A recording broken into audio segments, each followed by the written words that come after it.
যুক্তরাষ্ট্রের পর তেহরানের ওপর চাপ বাড়াচ্ছে যুক্তরাজ্য, জার্মানি ও ইইউ। পাল্টা হুঁশিয়ারি ইরানের, মিসাইল ও ড্রোন হামলায় লন্ডভন্ড মার্কিন ঘাঁটি।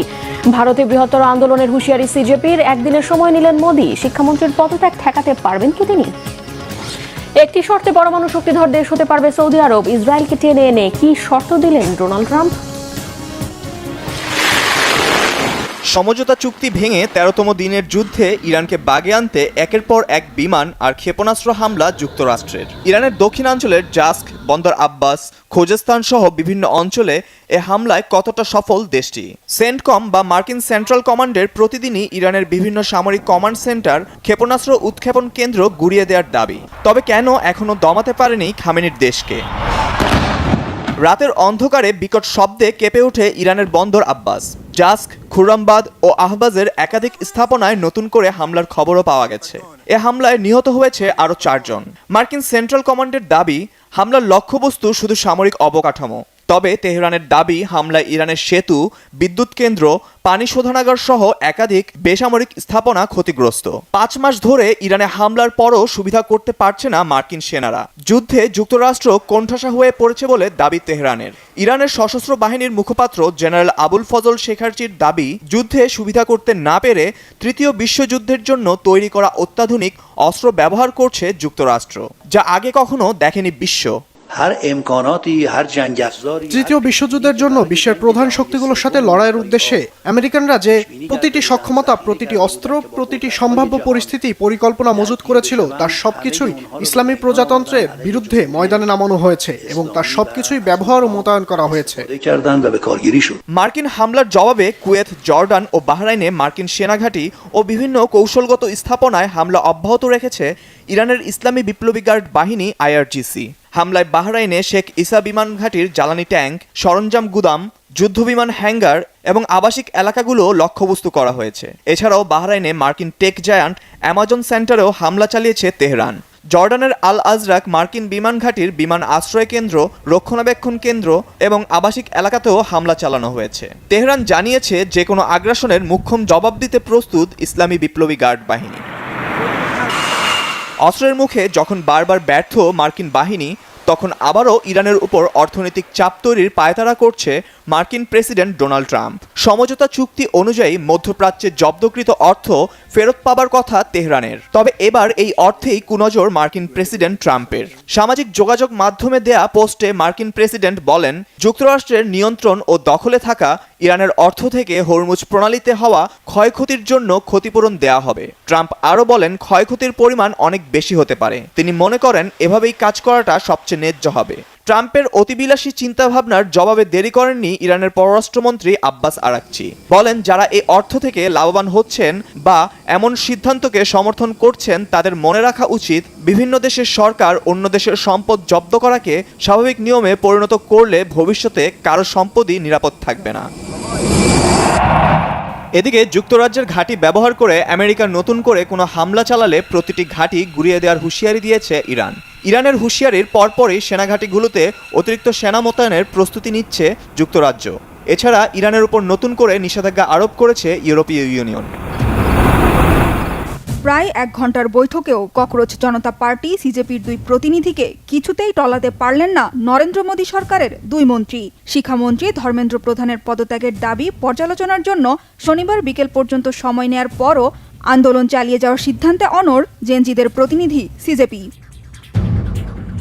শুক্রবার দুপুরে দিল্লির কনস্টিটিউশন ক্লাবে স্বাস্থ্যমন্ত্রী জেপি নাড্ডা আর পরমাণু শক্তি বিষয়ক প্রতিমন্ত্রী জিতেন্দ্র সিংহের সাথে বৈঠক করেন সিজেপির 2 প্রতিনিধি সৌরভ দাস ও আশুতোষ রাঙ্কা।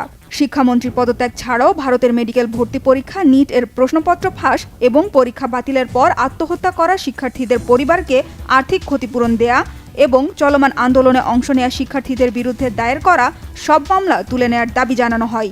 মোদী সরকার দাবিগুলোর বিষয়ে সিদ্ধান্ত নিতে একদিন সময় চেয়েছে বলে জানিয়েছে সিজেপি।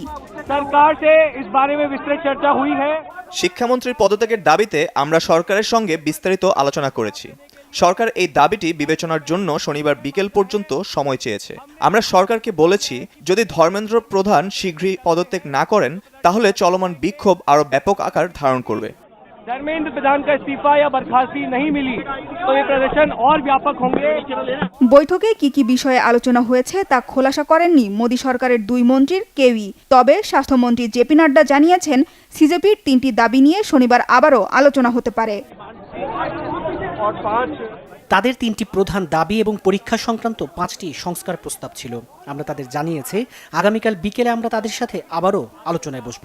সরকারের সাথে আমাদের যে আলোচনা হবে এবং সরকার যে সিদ্ধান্ত নেবে আমরা তা জানিয়ে দেব। मैं जानता हूं कि पेपर लीक ये कोई मामूली विषय नहीं है। এই বৈঠকের আগে বৃহস্পতিবার মাঝরাতে সামাজিক মাধ্যমের এক ভিডিও বার্তায় প্রশ্ন ফাঁসের ঘটনায় দোষীদের গ্রেফতার করা সহ গত 2.5 মাসে সরকার অনেক পদক্ষেপ নিয়েছে বলে দাবি করেছেন প্রধানমন্ত্রী নরেন্দ্র মোদী।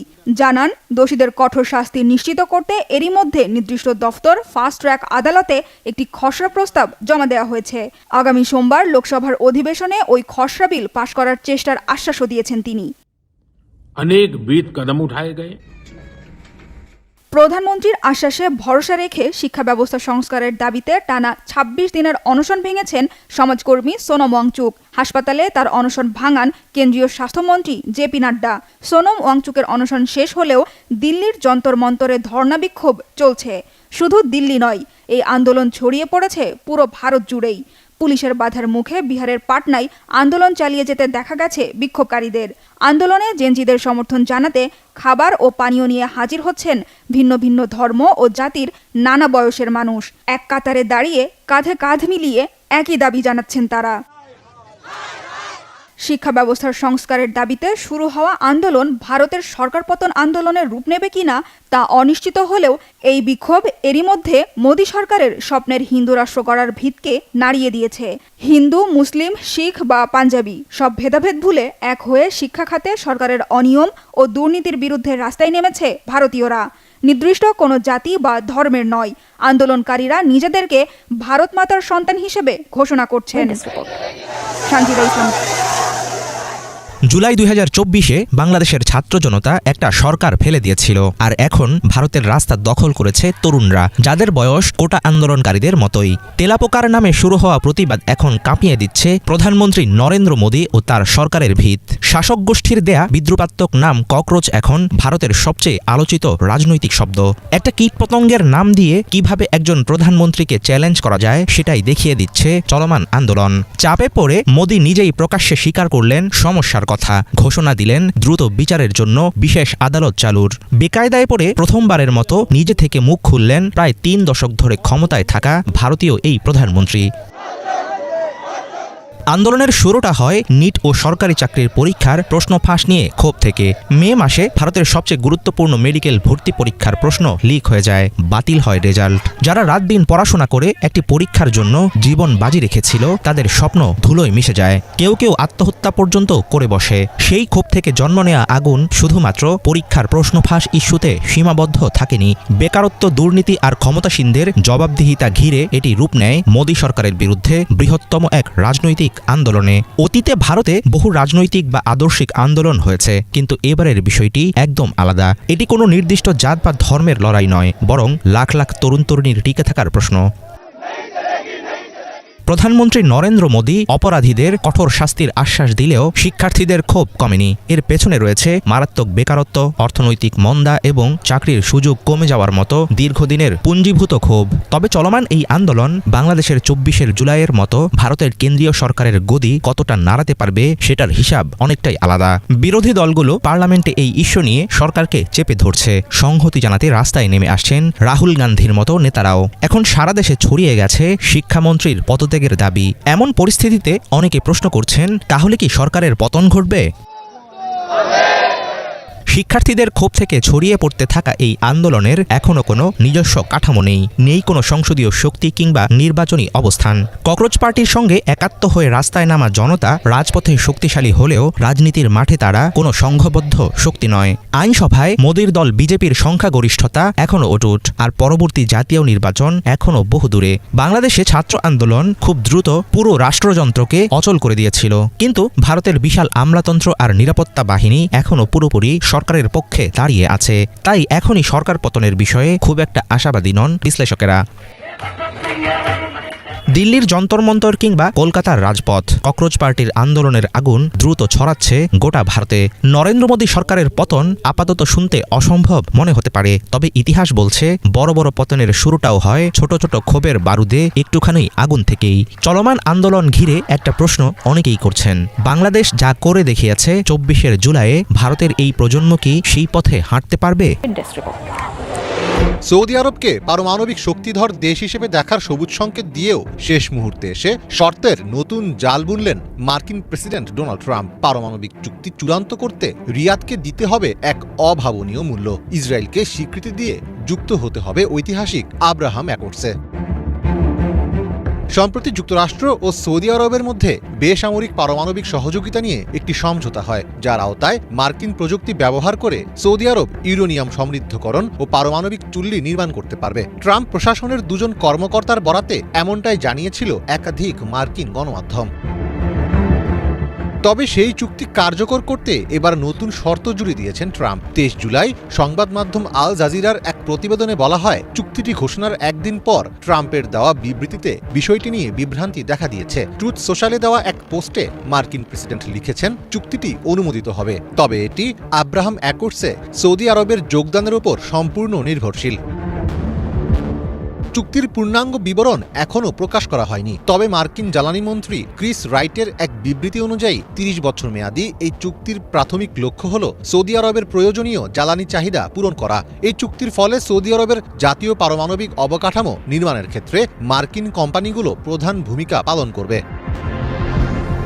কয়েক বিলিয়ন ডলার মূল্যের এই বৃহৎ চুক্তিটি মূলত জো বাইডেন প্রশাসনের সময় গৃহীত এক পূর্ববর্তী পরিকল্পনারই ধারাবাহিকতা। সেই প্রাথমিক পরিকল্পনায় শর্ত ছিল, যুক্তরাষ্ট্রের দেওয়া পারমাণবিক সহযোগিতার বিনিময়ে সৌদি আরবকে ইসরায়েলের সঙ্গে আনুষ্ঠানিকভাবে কূটনৈতিক সম্পর্ক স্থাপন বা স্বাভাবিকরণ করতে হবে। তবে 2023 সালের 7 অক্টোবরে হামাসের হামলা ও তার পরে গাজায় শুরু হওয়া রক্তক্ষয়ী যুদ্ধের কারণে ইসরায়েল ও রিয়াদের মধ্যে সম্পর্ক স্বাভাবিককরণের প্রক্রিয়া বাধাগ্রস্ত হয়।